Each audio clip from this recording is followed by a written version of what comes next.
See, this is the value of checking stuff. I recorded quite a bit, and I tried to pause the video, which I just learned is now an option in iOS 18. I saw that in a Nikki Sanders video.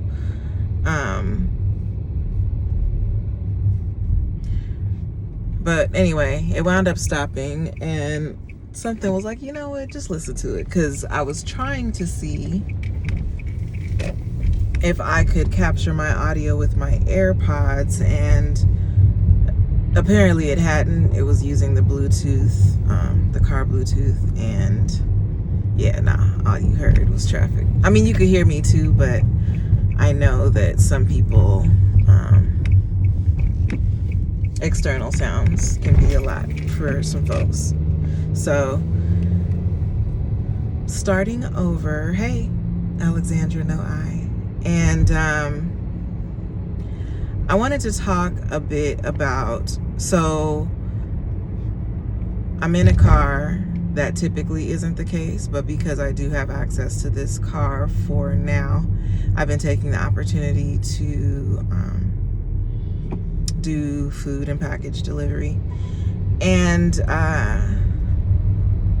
I did that during my travel, and so I wanted to talk a little bit about that.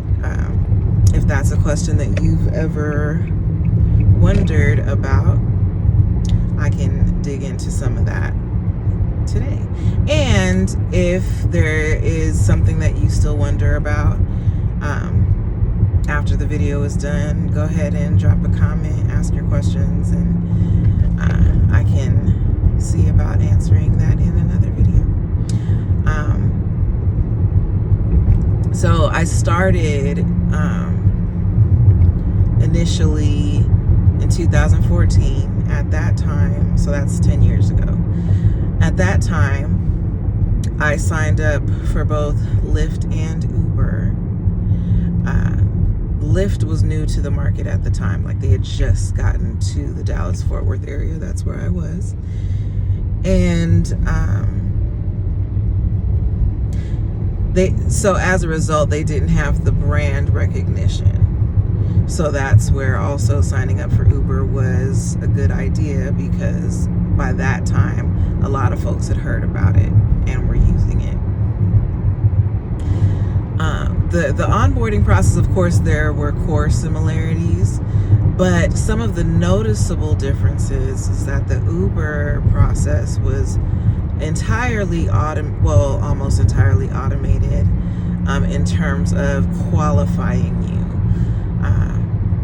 The only occasion where I wound up seeing a human, they wound up having like a group onboarding event in the area, which wasn't usually like how it would go, but they scheduled it. There was a line of us going like around the building through the parking lot.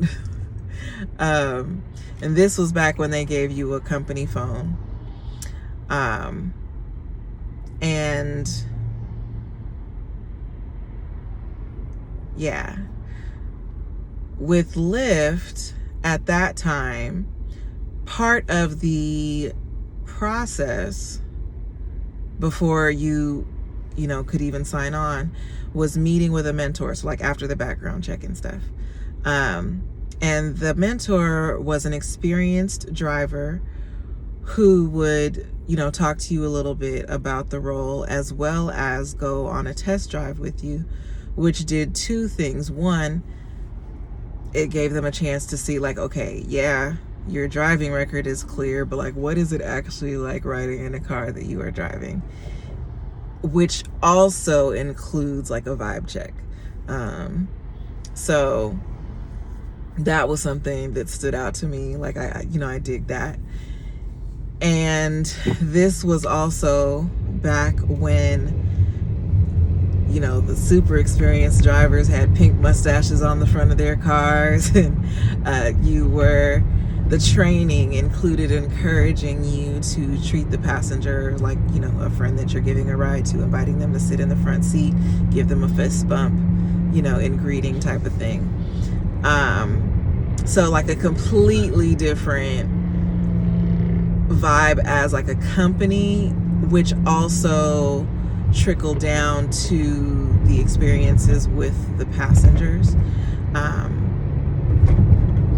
Uber passengers, once I started, seeking them out, because I liked like everything about the Lyft onboarding I liked, so I prioritized them. But again, they didn't necessarily have the brand recognition, so that's where being signed up to another platform came into play.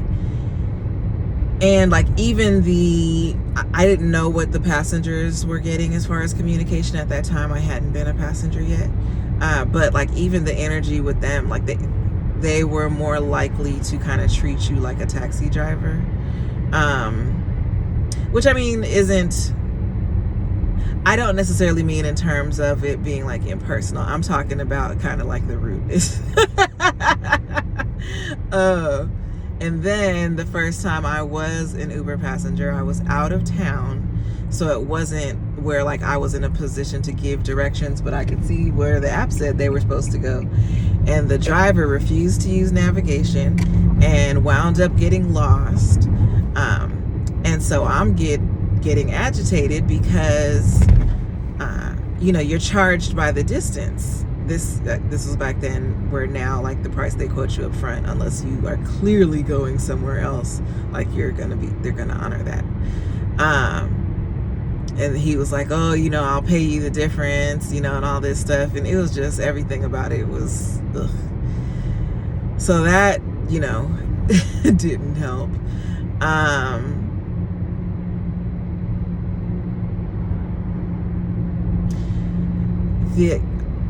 I asked for Uber to take me out of their system after 45 was put into office and enacted the travel ban. And when taxi drivers protested by not servicing airports, Uber was actively encouraging their drivers to break the strike, and that left a bad taste in my mouth. I didn't want to be associated with them. Of course, they made it more difficult than it needed to be, but eventually I gave them no choice. So I continued to boycott Uber until at one point during the pandemic, I was in a fellowship that provided a meal during one of our sessions by sending us like a gift credit to Uber Eats. And it was one of those, this was the first time I'd seen it. It was pretty cool, like the concept. You could only use it during a certain time window because the intention was for it to be like us eating together as if we were meeting together. So that kind of like cracked the door open a little bit. But it wasn't until I was preparing to travel and wanted to have as many options as possible. And also, I was trying to stack up some money in advance of leaving as well. So again, more options are better than fewer. So,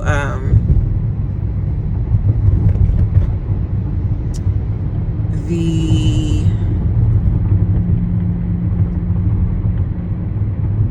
Lyft, and really this whole concept, has been on and off over these years. It hasn't like always been something I've done, especially not full time.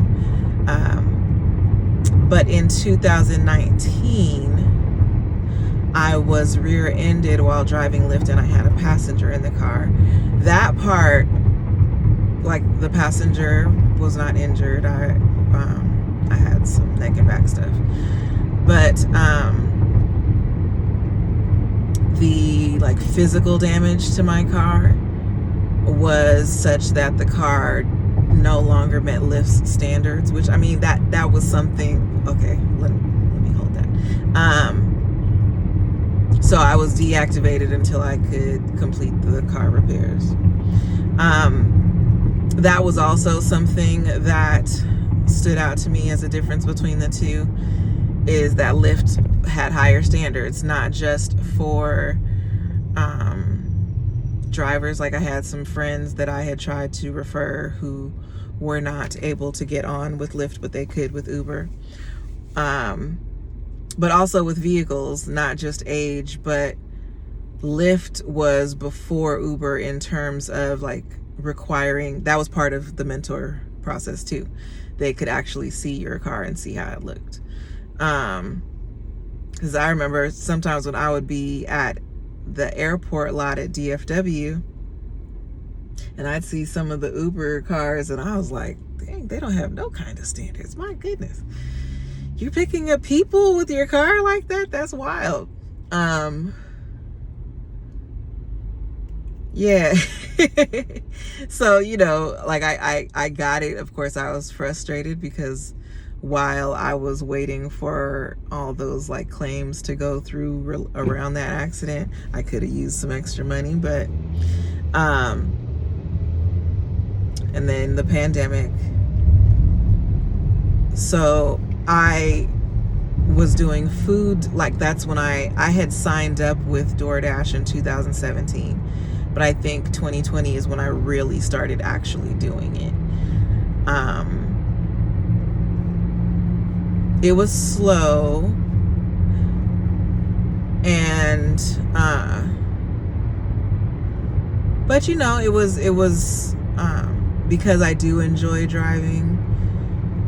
That was the whole thing with the whole concept of these gig apps for me, is that a lot of times, especially depending on what my living situation was at the time, I would be in the car driving around aimlessly anyway, so I might as well have a destination and get paid. You know what I'm saying? So, and then if I'm gonna have a car, I might as well, you better chip in on this. You know what I'm saying? So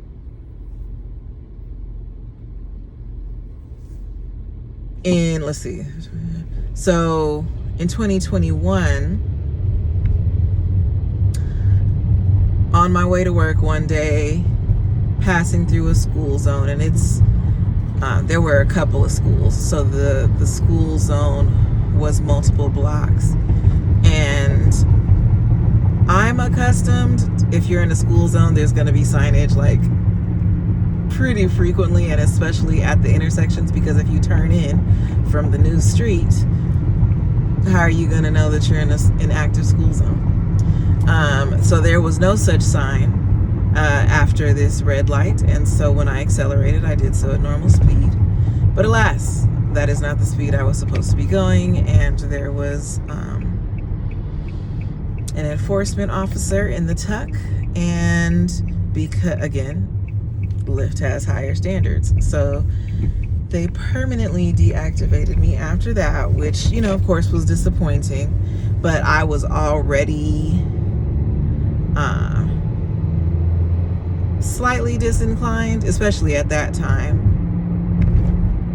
toward having passengers, so it wasn't immediately a concern. So fast forward, you know, a few years, I moved to Michigan, initially without a car, but then I got a Jeep, Grand Cherokee. And again, you earn your keep. So so I started doing DoorDash out here, and then later, once I was preparing to travel, I wanted to have as many options as possible, so I reactivated with Uber. Of course, they hadn't actually purged me from their system, but I did have to get in communication with like support because of the way that they like had done it. So, you know, I had to fill it with email addresses and all this different stuff. But eventually, boom, we're back in the game. Lyft was off the table. So before I left, I was doing different forms of research to get a sense of what would be viable in terms of like this kind of work. And I knew with DoorDash that I'd be able to work anywhere. What happens is that when you go to kind of sign in to this new like region, you'll get a pop-up just confirming that you want to change markets. But once you confirm it, like, you're instantly active. You're not required to show an updated license or registration or anything like that. Mind you, with DoorDash, they don't get into a whole lot about your car. You just tell, like, they just want their passengers to know what kind of car to look for. Where with Uber and Lyft, when you relocate, right, not necessarily just traveling, but I was thinking that it might be like this for traveling as well. But when you relocate, you need to present them with a license and a registration that matches you and the state that you want to be driving in. So I was prepared to not have access to Uber Eats while I was on the road. As it turns out, I was able to do Uber Eats outside of my home market, and that is all I was allowed to do. So even if I had been inclined to transport passengers, that wasn't an option outside of my home market. Like it literally was not even a box I could check. So that's something to keep in mind with DoorDash and with Uber Eats in some cases. But there are some states that require you to do like a certain training around liquor, or to keep a copy of, you know, a certain document. So that's something that you'll see from time to time, but that's not across the board. Like Kentucky was one of the states that I remember offhand.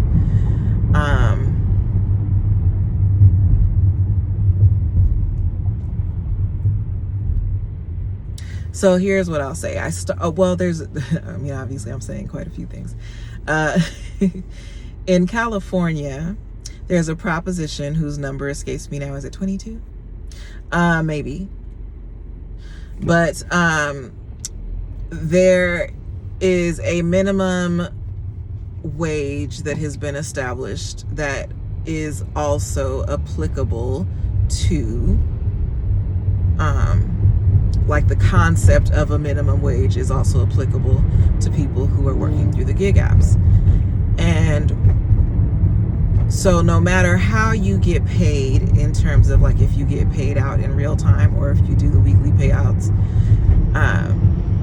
at the close of the week when they do all their calculations, if you did not make that threshold, they pay the difference when that weekly pay is calculated. So when I left, and even as I was preparing to leave California, I knew that I would feel the impact of no longer having that. And as it so happens, I got deactivated from DoorDash right after I left California. I was able to appeal it, but it wound up taking months, which it should not have, but alas.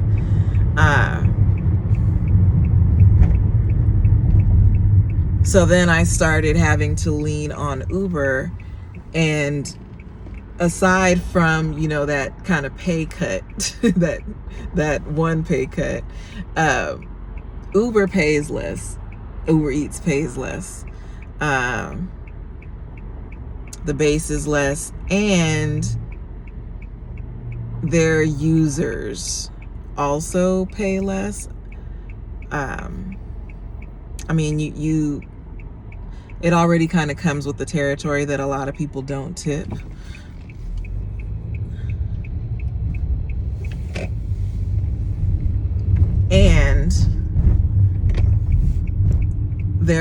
are a lot of people who, not a lot, but there are people who will tip you $1.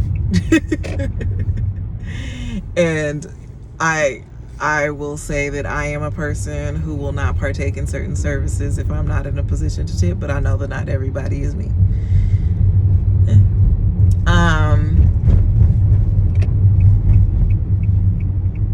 So yeah, that was its own adventure. Both DoorDash and Uber Eats, in this case, have branded debit cards that you can sign up for. The differences there is that DoorDash will pay you out once you kind of sign out of a shift, where Ubers will pay you like for every trip. So you're getting like these small deposits as you're driving, although that can also work out if you need to get gas in the middle of your shift, like you actually have money in there, where with DoorDash you would actually have to sign out.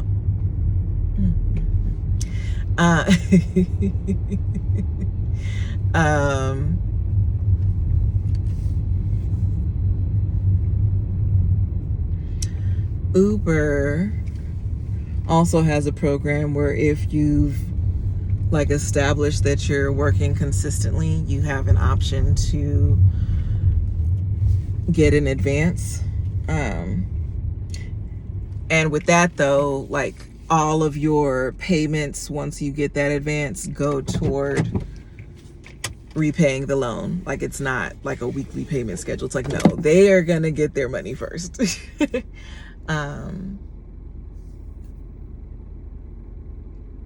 What else?